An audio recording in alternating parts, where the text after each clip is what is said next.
దేవుడు ఆయన ఉంచిన విశ్వాసాన్ని బట్టి వాగ్దానము చేసి పాలు తేళ్లు ప్రవహించు దేశాన్ని నీ సంతానానికి శాశ్వతముగా ఇస్తాను అని చెప్పినటువంటి ఆ మాట అతను స్వతంత్రించుకున్నాడు.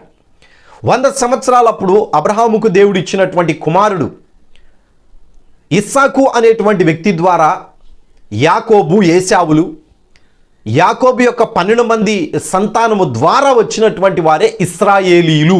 ఈ ఇశ్రాయేలీయులే ప్రకటన గ్రంథము యొక్క 7 సంవత్సరాల శ్రమల కాలానికి గడియారముగా ఉన్నారు. ఏ రీతిగానో చెప్తాను. ఇశ్రాయేలీలందరూ వారు దేవుని యొక్క వాగ్దాన పిల్లలు గనుక, దేవుని యొక్క వాగ్దాన సంతానముగా ఉన్నటువంటి వీళ్ళు యాకోబు సంతానమని పిలువబడ్డారు, అబ్రహాము పిల్లలని పిలువబడ్డారు, ఇశ్రాయేలీలు అని పిలువబడ్డారు, హెబ్రీయులు అని పిలువబడ్డారు. వీరు అబ్రహాము దగ్గర